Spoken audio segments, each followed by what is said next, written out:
everybody! Welcome back. This is our special 50th, I was going to say anniversary, episode. This is going to be the greatest podcast you have ever listened to on YouTube. Yeah.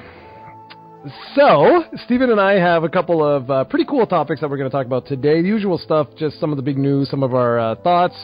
And then we're going to talk about a couple of things that we've been doing lately. We originally were going to try and figure out some, crazy Omega special topic, but we were just too damn lazy. That's pretty much what happened.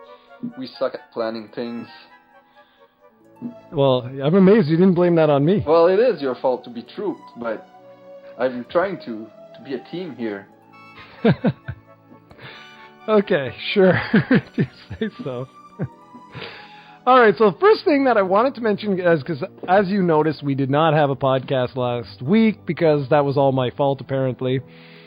And last week, there was some actual big news that broke. Nintendo had a Nintendo Direct, and they talked about Majora's Mask for the 3DS. That's right, like Ocarina of Time, Majora's Mask is going to be making its triumphant return on the 3DS. And to me, I find that very, very interesting because Ocarina of Time, I know I might be wrong here, but it feels like to me that game has been ported all over the damn place.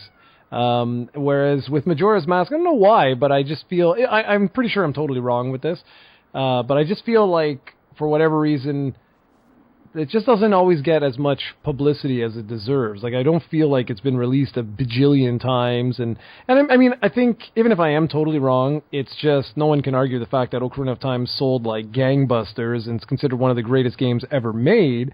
But I'm very happy that Majora's Mask, is coming back. I think that's really, really great. And, what do you think of that?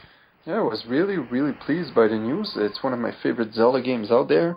And you're right about Ocarina of Time. Everybody remembers that game, and Majora's Mask is kind of an underrated Zelda title. And it's very strange because it's one of the best N64 titles out there, and it also did a lot of great things for the industry. I think it was one of the first games where you had the system where the NPCs were constantly living and constantly doing a different thing depending on the time of the day. And I think this Ocarina of Time was released twice on the GameCube and on the Virtual Console and all that, while Majora's Mask was also released on the GameCube and on the collection, but never got its own special disc like Ocarina of Time did. So yeah, it's going to be something pretty neat, and I'm also very glad to know that it's been in development for 3 years, so it's not going to be a quick port. Nobody expected that because Ocarina of Time 3D was a pretty fantastic game by its own, so we're going to get a pretty good game there, and I can't wait to play it. I'm a bit intimidated by it because I remember it's pretty complicated. Well, it was complicated back in the day. I'm not sure if those puzzles will hold up because of the time mechanic, having you to basically you need to clear out those dungeons and whatever you want to do in like a set limited of time because the moon will crash down and stuff like that, which made the game a lot more challenging for me as a kid, so I'm quite curious to see how it holds up today. Yeah, that's the thing. I actually remember, that's the thing I remember the most about the game is what was the word? Not frustration, what was it? Like intimidation. Like, you really do feel the pressure because that moon is going to crash down sometimes you're like, oh my god, it's going to crash down at any moment, I'm doomed! And yeah, I remember that. I remember that the most of the game was like the pressure. That's the word I was looking for. Constant pressure on you. And I was a really great game. It was like one of the darkest Zelda games. And like you said, the fact that, people had scripted lives, which was really cool. And that led the way to many other games that we have today that do similar things where like an NPC will actually have a set path. He'll actually do things, and that was really pretty groundbreaking stuff for its time. All right, the next thing, Steven's going to talk a little bit about The Walking Dead, and he's been going crazy lately. He's played, what was it? You played Pac-Man something or other. Just what have you been playing lately? And you can go crazy with the conversation. Yeah, it first started in a game I'd never really even talked to you about or anyone that I've been playing. It's called Shadow of Mordor, and it's basically a game set up in the Lord of the Ring universe, and it plays kind of like Assassin's Creed, but with a Batman Arkham Asylum fighting style. And the reason for that is because it's developed by Warner Brothers, the same guys who made the Arkham series. And it's a pretty great game. I had a blast with it, and that actually ended up being my first ever Platinum trophy on the PlayStation. And it's crazy because the last game I got like all the achievements for is Sonic and Sega All-Star Racing for the 360. That was like 3 years ago. And back in the day, I used to be huge on collecting achievements and all that. And I had not done this because I don't really care anymore. But for some reason, for this game, I just had so much fun. The thing about this game was that when I started playing it, I was basically hating the game. Because if you don't do the side missions, my plan with this game was just to play it and just get the story and play it and move on, you know. But as I was playing, the game was so hard because basically you're fighting like tons and tons of ogres or orcs or whatever they call it at the same time, and it's really, really hard unless you do the side missions and you level up.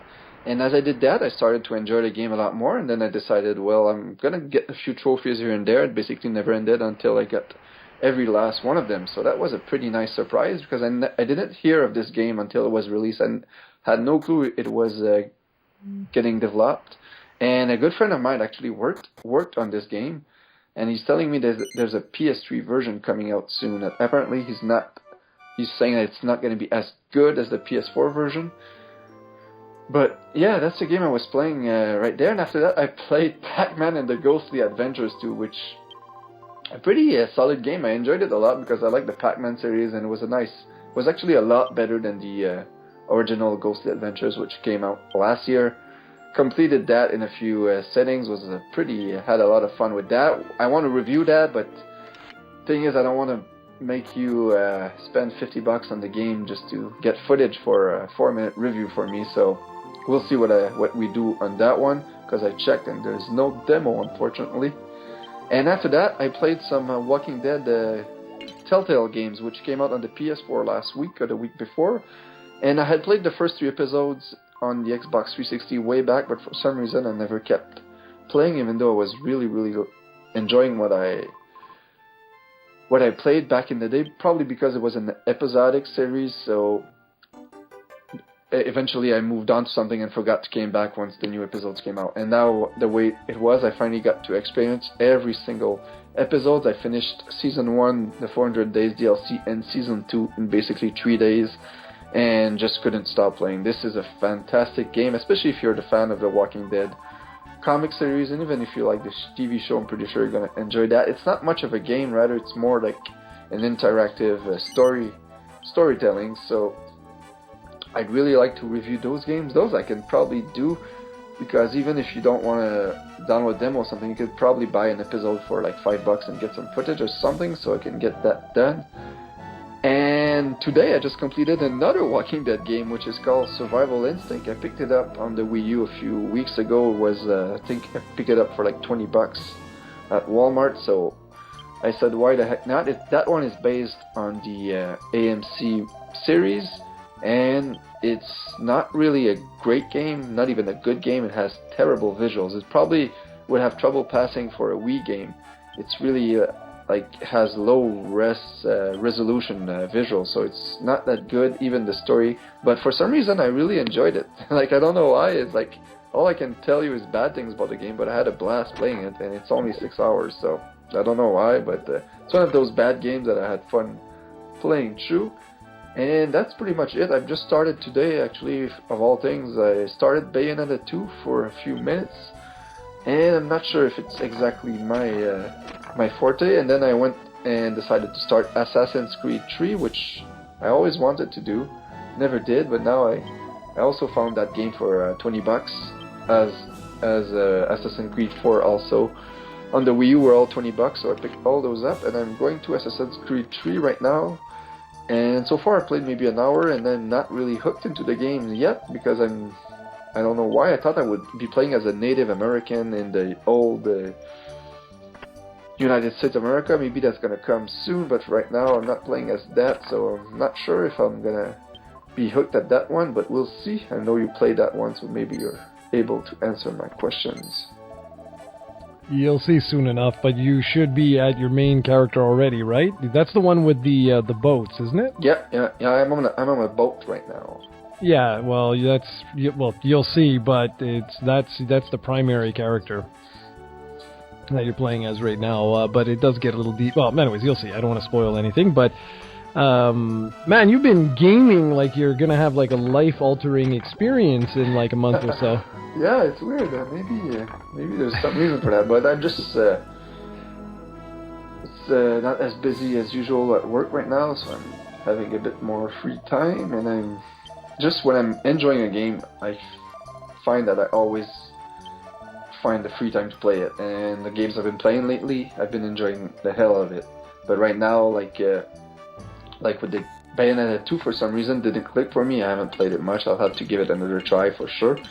And AC3 either isn't really doing it for me, so I did not play much today besides beating Walking Dead Survival Instinct, which for some reason I really liked. So it always depends when I like a game. How does Bayonetta 2 like open? Is it exactly like because I haven't even played it. Yeah, basically what I did was the demo portions, and then after that, the problem I have is that it opens up. It becomes like I'm in a city where I can roam around and not really talk to people, but explore things, and I'm like, I don't want to explore, I just want to, so I don't know. Oh, really? Yeah, but like it's probably just me being a lazy ass who only wants the action and the story, and I don't know, because like everybody seems to enjoy the heck out of that game, so I'm pretty sure it's just me right now.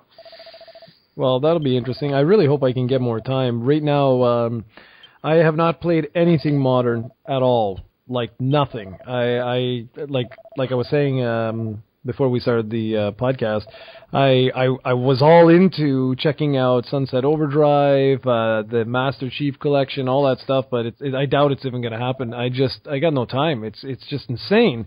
Work has been ruling my life. I get home at sometimes like 7, 8 o'clock, I eat, and then literally I pass out on the couch for like 45 minutes and go to bed. And then it's like it just repeats the next day and the next day and the next day. So I'm finding it extraordinarily hard to get what I want done. For example, I still have Atlantean. I still have what's this one called? Hypernova Blast. Those are two games that I got for the TurboGrafx that were indie releases that are still sealed. Like I haven't even had a chance to open the damn things yet. So that's kind of disappointing. Yeah, I can probably name you like 20 other projects you said you'd do that you haven't started yet. Yeah, 20? Probably name 1,000. Yeah, but it's just the way. No, but that is, and it's like right now, especially with work, what's happening is like I'm trying to move up, and so I'm getting invited to a lot of other extracurricular things, which are basically outside of work, different committees and stuff like that. And it's just being like absolutely brutal. I'm hoping things calm down over the holiday season so that I can go crazy and maybe do like half a month worth of content when I'm off of work. Yeah, but don't you get like 3 weeks off during the holidays? No, I wish. Well, not to say that like we don't get a lot of vacation, because like you always say, I work I think like 1 day a year or something. Yeah.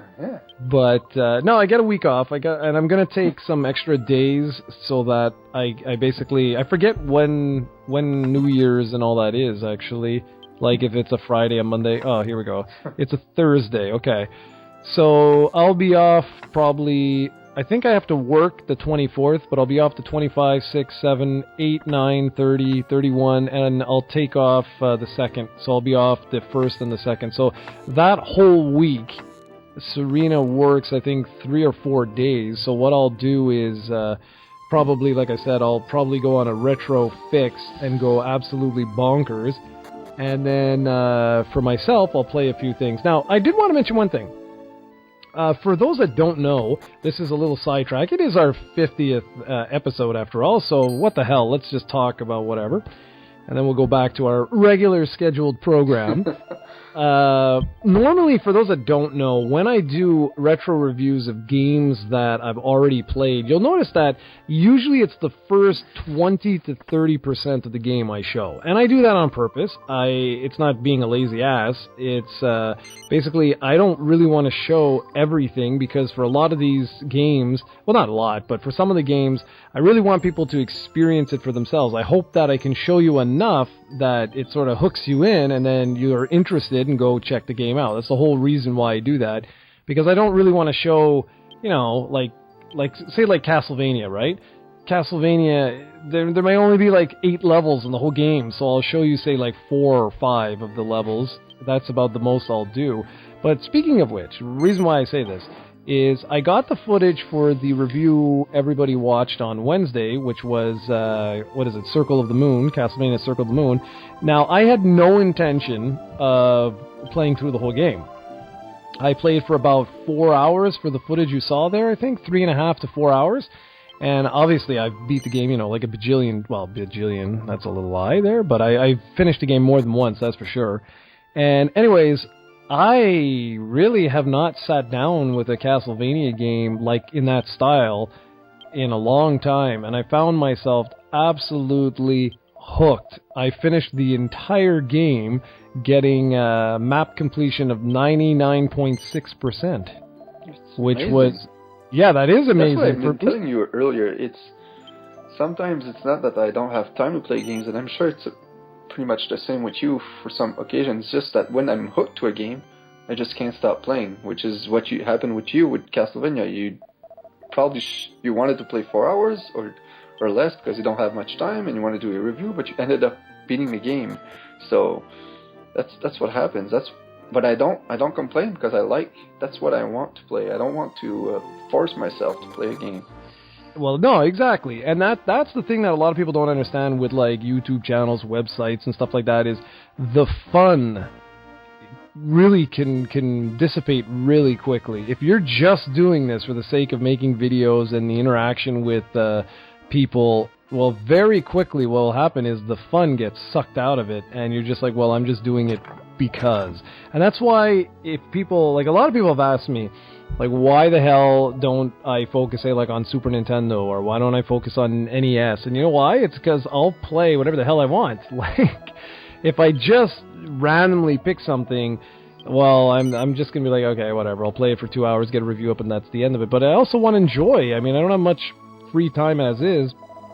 I want to enjoy myself, and when I find that I am enjoying myself, I'm like, well, to hell with everything else, I'm going to just play this because, hey, guess what? I want to.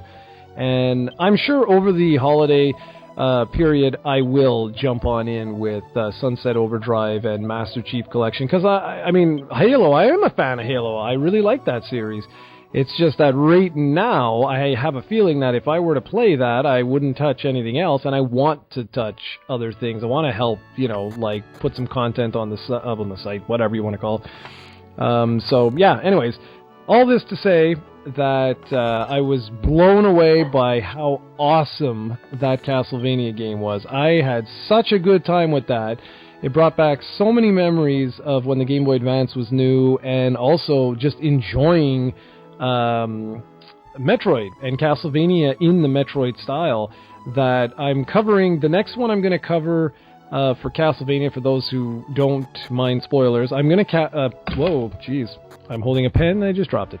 I'm going to be covering the original Castlevania. I made it all the way up to death for the footage, and I was like, okay, that should be, sufficient, and then I finished the whole game, because I'm a big fan of those classic ones. But the next one I'm going to work on is, is it Area of Sorrow? Yeah, okay. There's Area of Sorrow and Harmony of Dissonance, and I'm not sure which one comes first, but whatever. Yeah, well, whatever. I'm doing the next one because Konami released like one per week, I think it was, and so I'm tackling the middle one, whatever it is, probably starting on Friday. So that's why I figured, well, that gives me a week to, you'll have next week's like Castlevania review, and then the week after that you should have whatever it is, Harmony of Dissonance or Area of Sorrow or whatever the hell it is. But damn it, man, I really miss those style games. Like, this sucks. We don't have any AAA Metroidvania games anymore. Like, there's some indies that are trying, which is great and all, but damn it really sucks that we don't have another, like, Zero Mission, or that Konami seems to be, going in a weird direction with Castlevania lately. Yeah, no, for sure. So that's why there's tons of other games like Alien Infestation and stuff like that to take over, but I'd really like it if Metroid, of all things, would come back, because Castlevania, it's never started as a Metroidvania title, as we call them, but Metroid has always been like that, and for some reason we haven't gotten a true Metroid game since Zero Mission, which I don't know when it was released, but it's been more than 10 years for sure, so it's really sad. Yeah, and it's actually really sad as a whole. Metroid seems to be sort of on a little bit of a hiatus right now, which is kind of sad. Alright, so let's move on to some more news. I'm glad that we had that little special topic there just to break things up. I wanted to mention this because I've been really debating what to do here. To be really honest with you guys, I purchased those Disney Infinity figures, and I just have not had a chance to do an unboxing. I want to do an unboxing, show you guys the figures for, like, the Avengers, and then show you just like a little bit of gameplay, like just, maybe like 2 minutes or whatever, seeing Hulk run around smashing things, and then showing, say, Hawkeye. I just wanted to show you guys some of the cool little features. I have the box sitting beside me. It's a massive box, by the way. And I spent a lot of money on this, but I figured, well, it could be, useful. I could get a couple of really good videos out of this, and I also really like the figures. They look really good on my desk. And it would be cool to have, like, all the modern Avengers, and then, like, some of the Spider-Man characters, and the Guardians of the Galaxy characters. I was like, yeah, that'd be cool. And then I was going to have all the Amiibo figures as well, and I thought that they would look really good together, But now I'm really debating whether or not I should cancel that pre-order I have for my Amiibo figures, because am I really, like, am I even going to get to the damn Disney Infinity ones, or is it going to be the same thing where it's just going to sit in a box right beside me and there's $200 down the drain, or whatever, 100 or whatever it is. But I don't know, because I'm a massive Nintendo nerd when it comes to stuff like that. Like, especially with, like, Zelda, and I know that they're going to come out with now Toon Link, and I know that Ganondorf will be there one time, and eventually, who knows what other characters will come. So I'm kind of, I don't know what to do. I'm kind of debating now what to do in my head. But what I don't know if you guys know, there's 2 waves that have already been announced, and they just announced a 3rd wave. The first wave, which includes, like, Mario, Link, Pikachu, and a bunch of others, is coming out on November 21st. And then I think the 2nd wave is mid-December. And now the 3rd wave, what they're saying, is going to be sometime in January, I think it is. And then February is for the next wave. Anyways, what they announced is Lucario, Rosalina, Bowser, Toon Link, Sheik, Ike, Meta Knight, and King. I can never pronounce his name. It's King Dedede? Yeah, that's it. There you go. That's the one. Those guys are all coming out in January, on January 22nd in Japan, which means we'll probably get them around that time. Then there's Shulk, Sonic, and Mega Man are hitting on February, well, not on, but, in, whatever, February 2015 in Japan. And what's interesting is Shulk. Shulk is the character from Xenoblade Chronicles, if I'm not mistaken. Mm-hmm. And he will be available in the United States exclusively from GameStop. And that's interesting to me, because that's how Skylanders and even Disney Infinity, that's how they were able to essentially force rarity on some of these characters. Think of it like comic books. I don't know if any of you guys who are listening know anything about comic books, but the way comics work is comic companies will essentially force rarity. What they'll do is they'll say, okay, for every regular issue you buy, for every, like, say, 20 regular issues you buy, we're going to make a variant. So that variant becomes 1 in 20. And so essentially, if a comic goes for $4, right, you have to buy 20 at $4. That's $80 worth of comics in order to get this one variant, which they sell for $4. So obviously that comic, its worth, its value is $80 right off the bat. Right away, boom, $80. And you can imagine when a comic's rarity is 1 in 1,000, for example. And so, yeah, they just, the prices go out of control. And so I can see them doing the same sort of thing now with the Amiibos, but limiting them to certain retailers. So I really wouldn't be surprised if one ends up being an Amazon exclusive, one GameSpot, one Toys R Us, one, and if they limit the production run of those things, don't be surprised if you see these things popping up on eBay for like $60, $70 a pop. So if you've got kids and they're all like, oh, I really want my Shulk, or I really want my Mega Man or my Sonic or whatever, and they're exclusive to whatever shop that is, just be mindful that, get them while they're hot. So what do you think I should do for real? I don't know, because I decided not to get them because I know myself. If I get one, I know I want to get them all, because I feel like if I only have a few, it's pointless unless I have the full collection. And for doing that, it will cost a lot of money, because even if you buy them at launch, they're like $12 a pop. So let's say there's 20, that's like over $200. And the thing is, where will I put them?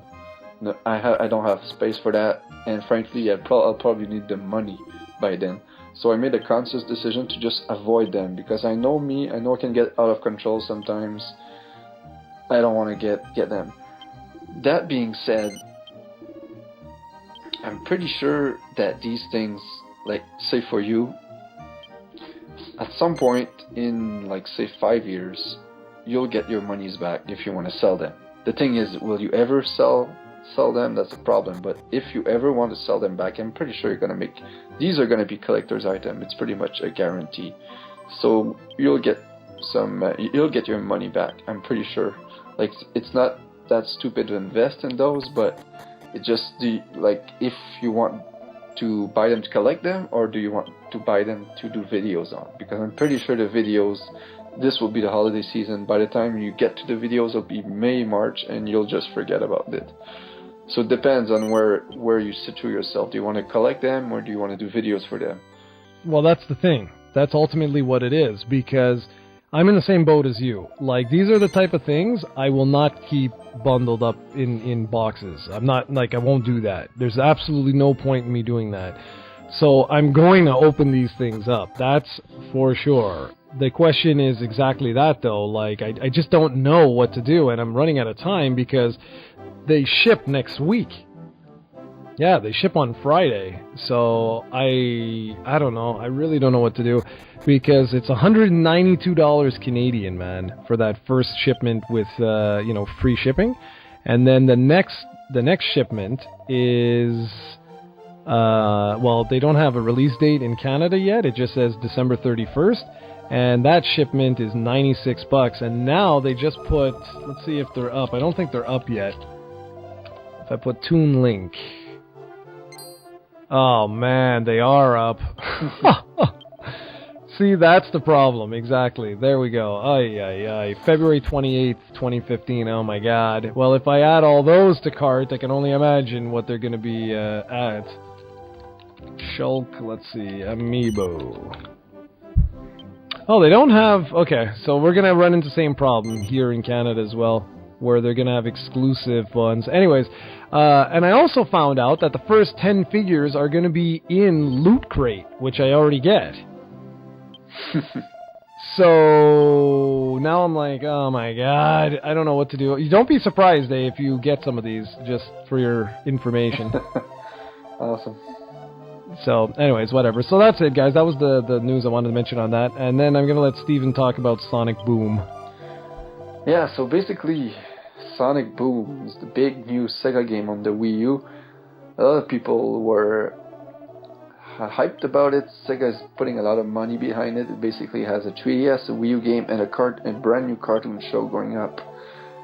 I believe the Sonic Boom cartoon show might have been up a bit earlier, but still they're really hoping that this gets them a lot of success. The problem is right now the game was released, I think last Friday or this Monday or last week, whenever it was released recently, and there's 0 reviews up of it because Sega refused to send any major sites a review copy. And I don't know about you, but that doesn't usually mean that the game is good when that particular scenario happens. So I'm not sure what to think about this. Like, even if the game is bad, I'm pretty sure that they should send review copies, because the people who are going to buy Sonic Boom are going to buy it no matter what, and the people who are going to wait for reviews are going to wait for a review no matter what. So I think you're just even making more people in the fence by doing that. Yeah, exactly. It's never a good thing when companies don't send out review units, because it's basically you're giving the impression like, you know, what's going on here. And what was the Pac-Man game you played? It's called Pac-Man and the Ghostly Adventures 2. Yeah, it's a $20 game. The second one? Oh, 2. Yeah, the first one is a $20 game. Yeah, okay, never mind. I just saw it because I'm looking on Amazon now for those Amiibo figures to see which ones are actually available for pre-order. Yeah. Ugh, it's ridiculous. Anyways, no, yeah, it's for Sega there. Yeah, that's, I don't know, that's not a good sign. And I'm kind of curious when reviews actually break. If they're all like 3s and 4s, well then, yeah, there you go. So that's kind of crappy. There was some other big news that you told me about, which, well, do you want to mention the Black Friday thing? Well, basically, it's not really news. It's just every year there's a Black Friday sale. I think it's catching on a bit in Canada, but it's a lot bigger in the US, and it happens with stores like Best Buy and Walmart. And basically, Walmart and Best Buy too has a few interesting sales, but the Walmart one I just saw today, which basically is an Xbox One with Master Chief Collection and a $50 gift card for $325, which is already $25 lower than the $350 special Microsoft will do for the holidays. Plus, you get a $50 $50 gift card. So basically, it's now $275. Plus, you get the new Halo game, which is probably a $60 game or $70 game. So that's a pretty kick-ass promo right there. Yeah, no kidding, man. No kidding. I was like really surprised when you mentioned that. I was like, holy crap. So yeah, if anybody is looking for an Xbox One, that's pretty much the best deal going right now. So I would highly recommend everyone go check that out. I really hope I do get a chance to check out the Master Chief Collection. Although I heard it's kind of buggy right now or something like that. I don't know what's up, but whatever. Yeah, I think we saw the same video probably on Review Tech USA, which he says that there's trouble with online matchmaking right now and stuff like that. But not Bungie, but 343 Studios, I think they're called, are hoping to get that fixed by tomorrow and Friday or something. Yeah, and I would kind of, like, if it's only the online stuff, well, whatever, that makes sense. And, you know, like, I'm sure there's, like, a huge influx of people who are checking the game out, so I wouldn't be too worried about that. This is surprising news. Valkyrie Chronicles is actually, for those that don't know, that's a PlayStation 3 JRPG from Sega. And it's actually the #1 selling game on Steam right now. And that is very surprising, only because, well, I thought JRPGs are dead. I thought no one wants them anymore, and this and that. Well, clearly not, if the game is the #1 selling game on Steam. I was really surprised by that. Yeah, that's surprising indeed. And there you go. That's perfect. Yeah. Okay, so we're going to, well, we say wrap up, but we'll see. We might be talking about this for 40 minutes here.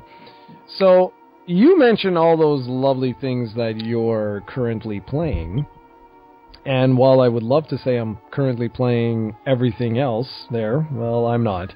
But there are a few things that, obviously, if people are like listening to this, you know that I checked out Monster Hunter 4, and I wanted to start just talking a little bit about that. Have you ever played a Monster Hunter game?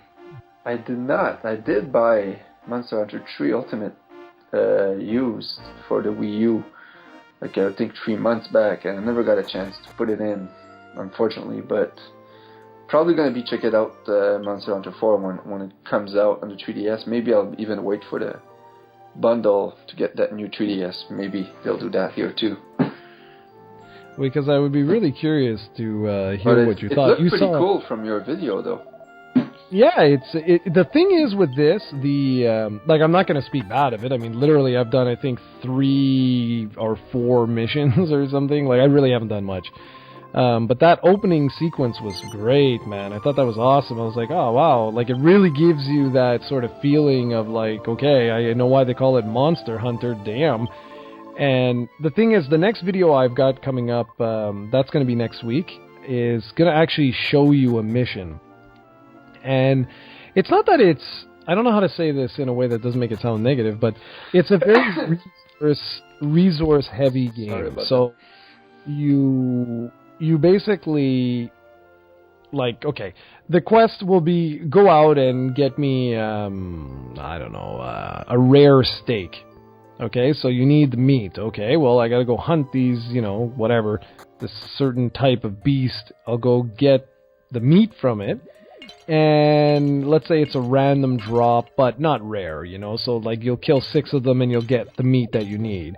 Then you can cook the meat to the rarity that you need, which is fun. It's a little mini game where you've got your meat on a spindle and it keeps turning and turning and turning, and then as the color changes, that's where you pull it off the heat, and you'll either have it like succeeded or not. And then you'll take that and you'll drop it in a box and ta-da, mission complete, thank you very much. And then the next mission might be, go collect some mushrooms and whatever to make a potion. You'll do that, ta-da, thank you, congratulations. And it just keeps going and going and going and going and going until you start to realize that this is all sort of related, because the reason why they're showing you like these really simple ingredients and how do you actually harvest things is because later on, as you get stronger and you gain access to, well, it's not gain access to new weapons, but I don't know, you get stronger. What you'll then be able to do is use those supplies that you've learned how to make to lure out, say, like different types of monsters, or just to like heal yourself, things like that. But ultimately what it comes down to is I can see that there is a ton of grinding, but not in the traditional sense. The grinding is in terms of actually acquiring goods and materials. That's the way this type of game is. So you'll go out and you'll kill like 500 million little guys, collect all these resources, and then go on the big hunt for whatever it is, that big monster that you're trying to down, and then go on from there. At least that's what it appears right now. Now, from my understanding, I have not had a chance to practice any of my Japanese, so I could be wrong here. But I believe there's co-op in this, which that could maybe break up some of what could be monotonous. But again, I don't want to speak negatively of this because I haven't experienced enough of the game. It's just what I have experienced, I can see that just by the inventory, the way all the inventory is broken down and whatever, I can really see that this is definitely a resource-heavy gathering game. And then, you'll repeat that like often before you get a chance to go and take down one of the big monsters.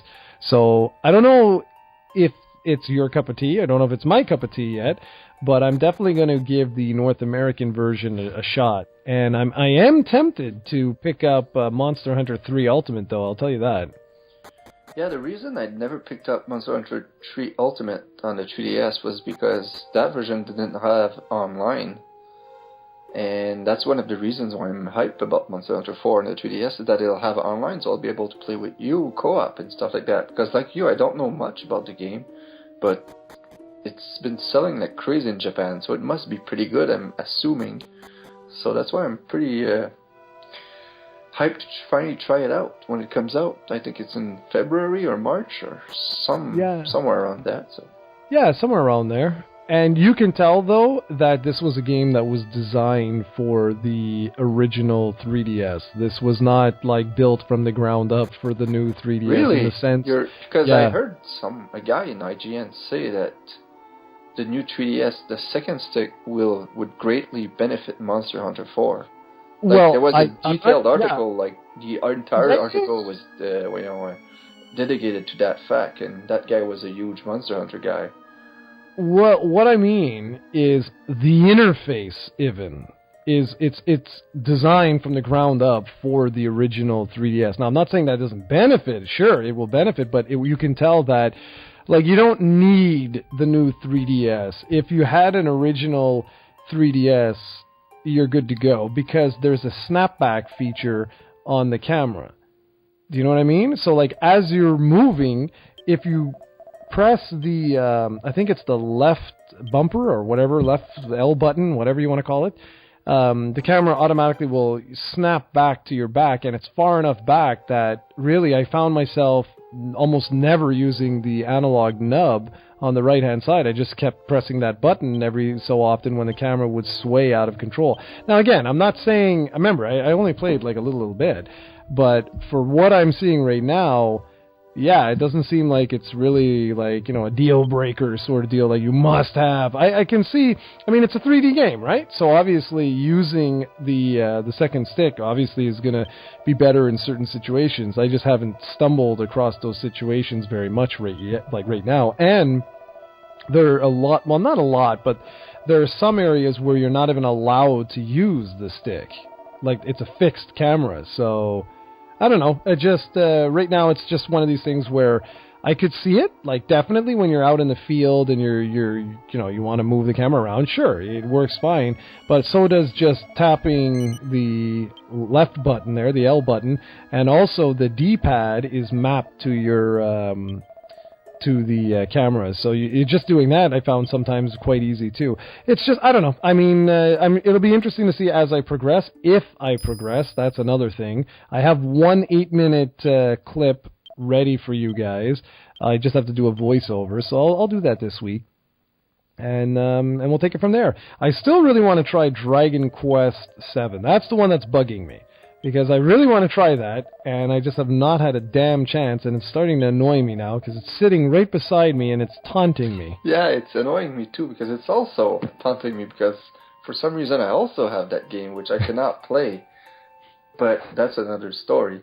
But I really, really want to see videos from you on that game, because I know it's one of your favorite games out there, and I'm pretty sure once you start playing it, you won't be able to stop, which is pretty cool.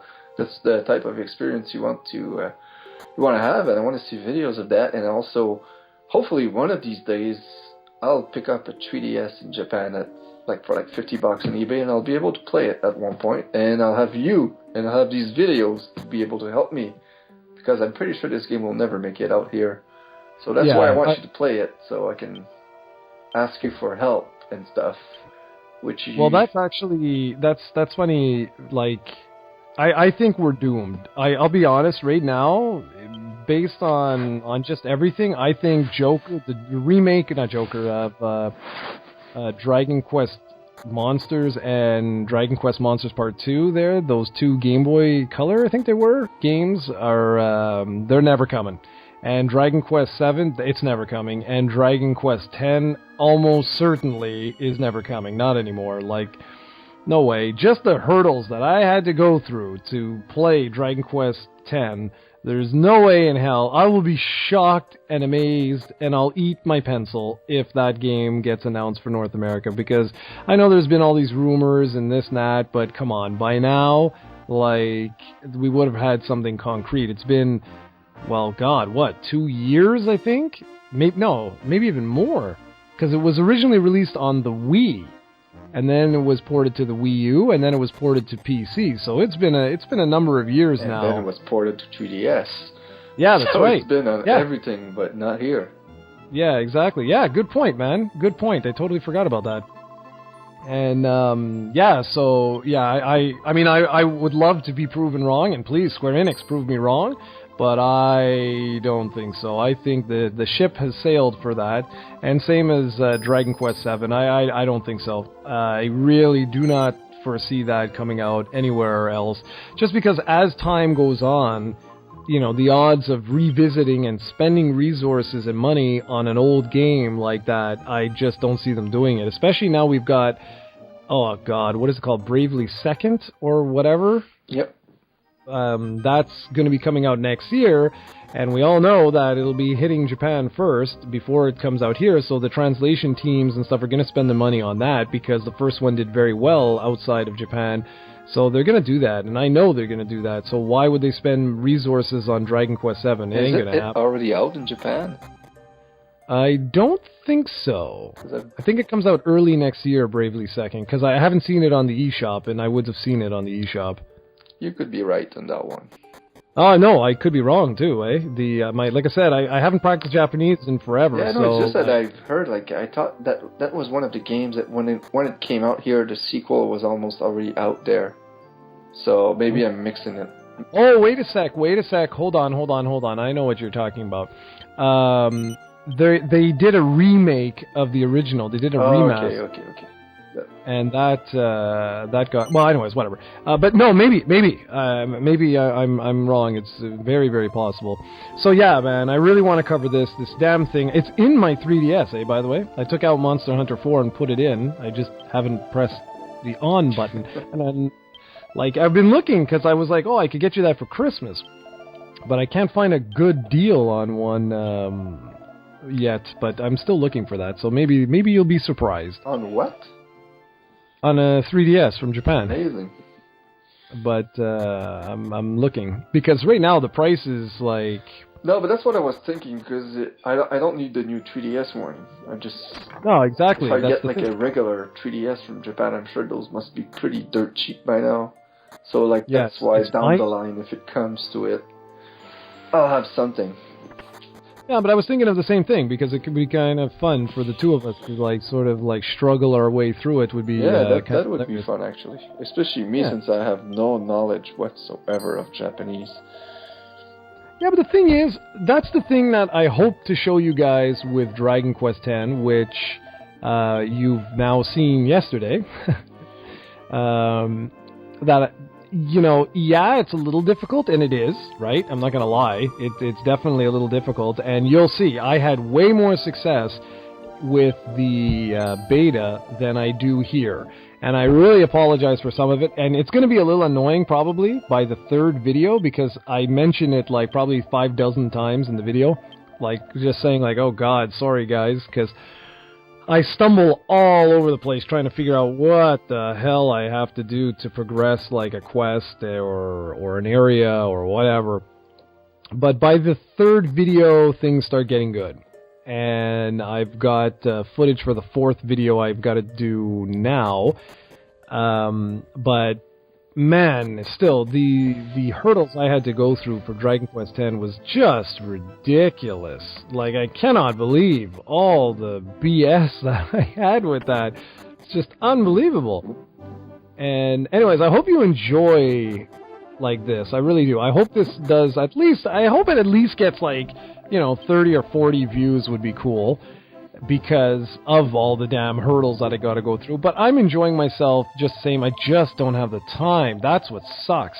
And the other thing is, I'm using pre-existing walkthroughs online to really help me out, because honestly, let's say it as is, it would not be fun to watch me just literally running around in circles for hours upon hours, not making any progression whatsoever. So I'm trying to not cheat, but I'm trying to use all the resources that are on YouTube and online to help me out. And I manage, in the first video, it's all the offline mode. The second video, I'd say about 85 to 90% are finishing the offline mode. Then I jump online, I pick my character, do all that jazz. And then the third part is strictly online, but unfortunately, it was... You haven't watched that one yet, have you? Nope. Well, that one is really buggy as hell, and it sucks, and I'm so annoyed by how it turned out, but there's nothing I can do at this point because of lag. I don't know why, but man, did I have a lot of lag, so it kind of sucks. It's kind of a shitty video because it's an hour long, the video, and I swear I did maybe 20 minutes worth of stuff. All the rest is just waiting, because the slime, I kill the slime, and I just can't get out of battle because I'm lagging so hard that by the time, the game registers, it's oh yeah, you beat him. Okay, go ahead. Well, that's unfortunate. Hopefully for episode 4 it will be fixed. Yeah, well, I hope. I think it's when I'm playing. Like, I cannot play during Japan's peak hours. Because if I play during their peak hours, I'm screwed. Like, there's no way. It's just these servers are getting crushed. But man, is it fun to go back to that game. And I am so disappointed that did not make its way to North America, because I have a feeling for you and I, we could probably get really addicted to that damn game, man. Yeah, it looks like it. When I was watching the beta videos, it looked like something, an MMO I could actually like, because it's set in the Dragon Quest universe. So I'd really like to try it, but I don't think that'll be a possibility anytime soon. I know. I know, and it's so sad.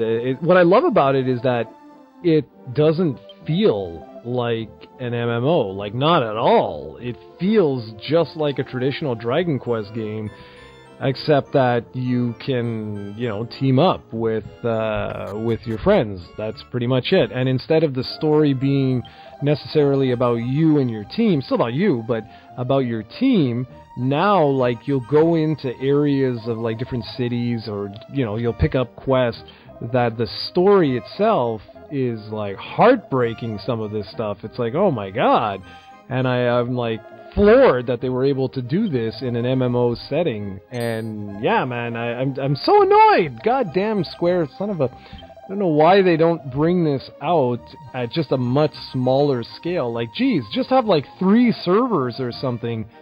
But I figure that I guess they're like, it's just not worth the investment, which sucks. Yeah, it does.